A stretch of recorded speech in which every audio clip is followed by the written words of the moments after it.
Wesh, viens ou quoi?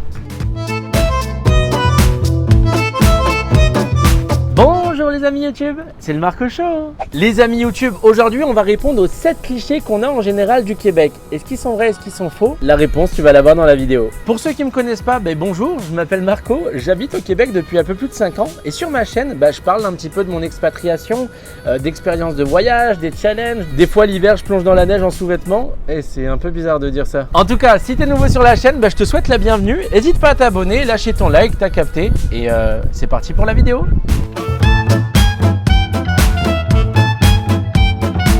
Premier cliché, et pas des moindres, un gros cliché. Est-ce que c'est vrai que la nourriture est hyper grasse au Québec de manière générale? T'as capté le jeu de mots, la nourriture grasse, gros cliché, Marco. Eh je te dirais que la réponse est oui. Effectivement, c'est un peu plus gras qu'en Europe. Pourquoi? Parce qu'on est en Amérique du Nord, les États-Unis sont à côté, il y a le Canada, etc. Et effectivement, c'est un peu plus calorique, on va dire. Disons que si tu mangeais au McDo, genre t'as des boissons plus grandes, les frites sont plus grandes, les burgers sont peut-être un peu plus caloriques, un peu plus fat, t'as capté? Si tu devais comparer, ça c'est vraiment cliché, mais là on est dans la bonne vidéo, t'as capté? Si on devait comparer, genre manger un mois au McDo en France et un mois au McDo à Montréal, je pense que tu prends un peu plus de poids quand même si tu es à Montréal parce que laisse tomber frérot, hein, mais si tu es comme moi, tu te laisses emporter par le Canadian Dream et tu prends 20 kilos et ensuite faut les perdre, hein. C'est un peu plus compliqué. Mais en soi, tu peux trouver des choses moins grasses. En fait, c'est toi et tes choix. C'est toi qui vas au magasin Provigo, Métro, donc l'équivalence de Carrefour, Auchan, Leclerc, et c'est toi qui choisis de mettre tes choses dans ton caddie. C'est toi qui a choisi, je sais pas, barbecue, ouais, saucisse partie. C'est toi qui as choisi de mettre, de manger des burgers, etc. Donc, c'est toi qui fais tes choix, je te dirais. Tu es responsable. Et moi, entièrement, je suis responsable de ma prise de poids. Mais tu sais, tu as des nouvelles choses, tu as la poutine qu'on n'a pas forcément en France, même si ça se développe un peu plus. Tu as des nouvelles spécialités, donc moi je me suis dit, vas-y, autant vivre le truc à fond et goûter à tout. Mais voilà, faites attention. Mais il est possible de manger plus healthy, santé, comme on va dire au Québec. Il y a des magasins bio également. Non, franchement, ça se développe beaucoup. Et je te dirais que oui, effectivement, de manière générale, c'est plus gras. Mais ça ne veut pas dire que si tu viens ici, obligatoirement, tu vas prendre du poids. Non, ça c'est faux. C'est juste toi qui fais tes choix. Et à toi de te contrôler dans la nourriture et savoir comment tu veux manger, mais goûte la poutine quand même, tu vois, tu viens pas ici pour rien frérot. Pour le cliché suivant, celui-là je l'ai entendu beaucoup de fois, est-ce que c'est vrai que les gens sont accueillants et chaleureux? Ça c'est un énorme oui. Oui, les gens sont accueillants et chaleureux. Pourquoi? En soi, les Québécois sont contents d'accueillir des Français, des Suisses, des Belges. Ils sont contents de l'expatriation en fait. Ils sont contents que les gens s'intéressent à leur pays. Je me rappelle quand je suis arrivé, ça faisait quelques jours que j'étais là, j'avais déjà un entretien d'embauche. Je cherchais dans la rue le lieu de mon entretien d'embauche avec mon iPhone, mais tu sais, les iPhones ça marche pas toujours super bien, ou les téléphones de manière générale. Donc j'ai demandé à quelqu'un s'il pouvait m'aider et la personne, genre elle m'a accompagné jusqu'à la porte de l'entretien. C'est un truc de ouf. Après on s'emballe pas, c'était juste 2 rues plus loin, donc elle aurait pas fait 30 minutes de route, etc. juste pour m'accompagner. Mais c'est ouf, les gens ils sont contents de t'aider, c'est sincère. Tu te balades avec une carte, etc. Tout le monde va te sauter dessus, ça c'est pas un cliché, c'est vraiment la réalité. Est-ce que c'est vrai que les gens, ils se jugent pas les uns les autres? La réponse est un grand oui également. C'est majoritairement la grosse différence que j'ai remarquée par rapport à la France. Les gens ne se jugent pas. Ici, on s'en bat les couilles que tu as les cheveux bleus, on s'en bat les couilles que tu es gay, on s'en bat les couilles de... Les gens font leur vie. Du moment que tu les gênes pas, etc., que ça les dérange pas, ils vont pas te regarder de travers parce que tu as un short jaune, un t-shirt orange, etc. Non, ils font leur vie tranquillou, justement. Ça fait des diversités, ça fait une ville jolie avec plein de belles personnes. Et c'est trop bien ça, c'est vraiment trop bien. Du moment que tu vas pas trop loin, les gens s'en foutent de manière générale. La caissière du Subway, elle avait les cheveux bleus. Moi, ça m'avait surpris, mais tu sais, j'ai essayé de pas trop le montrer. Mais les autres gens, ils s'en foutent totalement, genre, donc c'est cool. Les tatouages, ça fait plein de belles personnes dans une ville qui fait la magie de Montréal, donc ça c'est vraiment chouette. Pour le cliché suivant, est-ce que c'est vrai qu'il n'y a pas d'électricité au Québec? Totalement faux. Bien évidemment, totalement faux, frérot. Oh, on n'est plus à l'époque des Cro-Magnons, etc., les dinosaures et tout, t'as capté. Ici, il y a l'électricité, il y a de la lumière, il y a de l'eau, on n'a pas besoin d'aller chasser le caribou pour se nourrir, etc.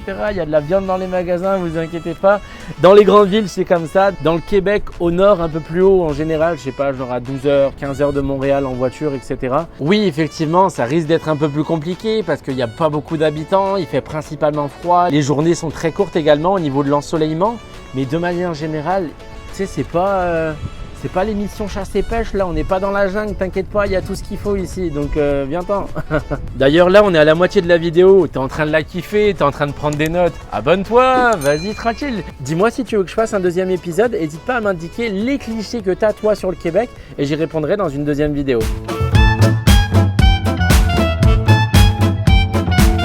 Pour le prochain cliché, il faut impérativement parler anglais avant d'arriver ici. Bah, je te dirais que non en fait. Oui et non. C'est-à-dire que si tu décides d'aller dans le Canada anglophone, bah, c'est sûr frérot, si tu parles pas anglais, tu vas nager, la brasse, en avant, en arrière, etc. Ça va être compliqué. Mais si tu viens au Québec et à Montréal en général, c'est pas nécessaire. C'est pas nécessaire, mais c'est un plus si tu parles anglais.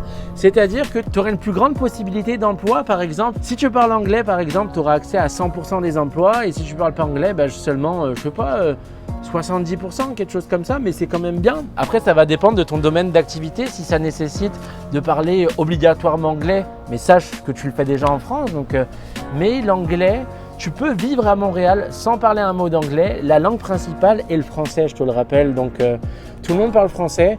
À Montréal, majoritairement, les gens sont bilingues, majoritairement, et à l'extérieur de Montréal, donc Québec City, Sherbrooke, etc. C'est rare que les gens parlent anglais. Donc si tu décides d'aller t'expatrier dans ces villes-là, ben, ça sera toujours un plus et tu auras plus d'opportunités d'emploi et ton salaire sera sans doute meilleur également. Mais après, si ton but c'est de trouver un job en tant que vendeur ou serveur au centre-ville de Montréal, je te dirais que oui, ça va être nécessaire. Tu n'es pas obligé d'être bilingue, juste connaître le vocabulaire de base. Vu qu'à Montréal, il y a beaucoup de touristes qui viennent, ben oui, ça va être nécessaire et ça se peut qu'on te le demande à l'entretien d'embauche. Mais tu sais que moi, je connais des serveurs, ils connaissent juste le vocabulaire de base en anglais sur le service. Plate, how may I help you? Mon accent, il est catastrophique, mais tu peux juste apprendre un petit peu, prendre des cours d'anglais juste avant. Mais tu peux vivre ici sans parler un mot d'anglais, tranquille, easy, easy, easy. Ah merde, c'est de l'anglais ça. Le prochain point, et pas des moindres, est-ce que c'est facile de trouver un job? La réponse est oui, c'est simple. Je vais pas dire hyper facile parce que si tu regardes la vidéo et que ça fait 2-3 mois que tu es à Montréal et que tu n'as toujours rien trouvé, bah là tu vas m'envoyer tes menaces sur Instagram, etc. que j'ai pas forcément envie de ça. Mais par contre, je te l'affiche juste ici, n'hésite pas à t'abonner. Bien, t'as vu le petit placement, la petite pub au KLM? De manière générale, oui, ça va être simple de trouver un emploi. Surtout après la Covid. D'ailleurs, tu dis le ou la Covid? Il y a eu moins de touristes et moins de main d'œuvre, donc les gens recherchent énormément des nouveaux travaillants. Hey, j'ai l'impression de parler comme mon grand-père, sérieux. Des nouveaux travaillants. Bref, t'as compris. Également, ce qui fonctionne très bien, c'est le porte-à-porte. Tu vas aller toquer aux portes. Bonjour, voici mon CV, etc. Mais ce qui marche encore mieux, et je pense que ça, c'est partout dans le monde, c'est le bouche à oreille en fait. C'est que quelqu'un te réfère. Oh, il cherche quelqu'un là-bas, etc. Ça, c'est ton CV, il passe direct au-dessus de la pile. Et si tu as les compétences, t'es embauché et c'est simple. Mais je te dirais quand même que chercher un emploi au Québec, c'est beaucoup moins stressant que chercher un emploi en France. Et d'ailleurs, pour approfondir un petit peu sur le sujet, généralement, ça se passe comme ça. En fait, tu vas faire un entretien d'embauche, etc. Ils vont dire « Ok, je te prends, pas de souci ». Pendant les 3 premiers mois, tu n'as aucune sécurité d'emploi. C'est-à-dire que du jour au lendemain, ton employeur, il peut te virer parce que tu arrives en retard, parce qu'il n'aime pas ta tête, il peut te virer du jour au lendemain. Et toi également, du jour au lendemain, tu peux partir sans le prévenir, etc. Au bout de 3 mois, tu as une sécurité. Il ne peut pas te virer comme ça. Il peut te virer quand même plus facilement qu'en France, mais il faut qu'il trouve une raison. Parce que tu es souvent en retard, souvent absent, tu fais pas forcément bien ton travail, tu as eu des litiges avec des collègues. Et dans ce cas-là, il doit te donner un préavis de 2 semaines. Donc il te dit dans 2 semaines, c'est ciao. Et toi également, pour terminer ton emploi, ou si tu trouves un nouvel emploi, tu dois lui dire dans 2 semaines, je quitte ma job. Oui, c'est comme ça qu'on parle ici. Et ça va être très important pour le respecter parce que généralement, les emplois ici demandent des références de tes 3 derniers employeurs. Donc quitte ton emploi en bon terme pour qu'on te fasse une belle lettre. Marc Auchot, il travaillait très bien, il n'était jamais en retard, etc. Comme ça va t'aider pour trouver un nouvel emploi. Parce que si tu termines et que tu es en conflit avec tous tes employeurs, frérot, ça va être compliqué de te trouver un nouvel emploi. Pour le dernier cliché, ils ont un accent incompréhensible. La réponse est oui et non. Ça dépend avec qui tu parles. Si tu es à Montréal avec des citadins, ça va être un accent compréhensible. Certes, il y a un vocabulaire qui est différent du nôtre parce qu'ils vont employer plus le vieux français. Débarre la porte du char, qui veut dire ouvre la voiture. Débarque-moi sur le chemin, dépose-moi le long de la route. Et ça fait un petit peu bizarre cette phrase-là par contre. Et ça, j'ai mon explication parce que ma grand-mère, elle parle exactement, qui est en France, elle parle exactement comme les Québécois ici où elle va comprendre certains mots. Pourquoi? En fait, le vocabulaire qu'il y a ici, c'est exactement le même vocabulaire qu'il y avait en 1940 en France. On va parler un petit peu historique. Les Québécois sont carrément de l'autre côté de l'océan. Ils sont entourés des anglophones, donc le reste du Canada et les États-Unis. Et ils sont restés entre eux. Il y a eu de l'immigration, mais pas tant que ça, tu vois. Et je suis pas là pour juger, etc.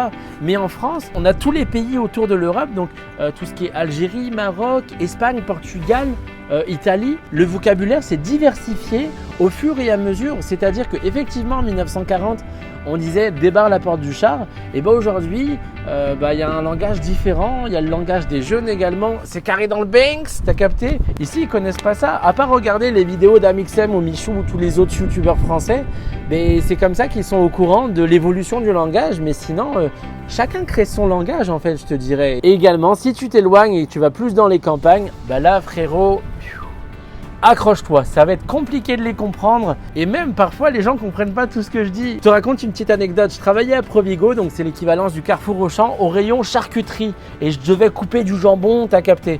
Et là, je devais mettre un truc pour protéger mes cheveux et un truc pour protéger ma barbe et ma moustache. Et là, j'ai ma collègue qui me dit hey, tu vas cruiser avec ça. Quoi? Cruiser? Ça veut dire quoi ça? Elle a dit ah c'est vrai, t'es français, mais tu vas pogner avec ça. Je comprends toujours pas.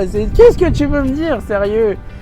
Et là, au bout de 5 minutes, j'ai compris qu'elle voulait me dire tu vas draguer avec ça. Je dis ah ok.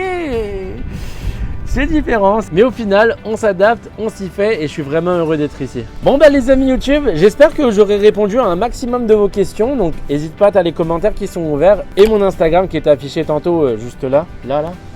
Clic. En tout cas, si tu as le projet de venir bientôt, viens avec grand plaisir. Genre, je suis l'office du tourisme. Ouais, viens, je t'accueille, etc. Mais vis l'expérience à fond. C'est toi qui es en dehors de ton pays, donc adapte-toi à la culture et au vocabulaire.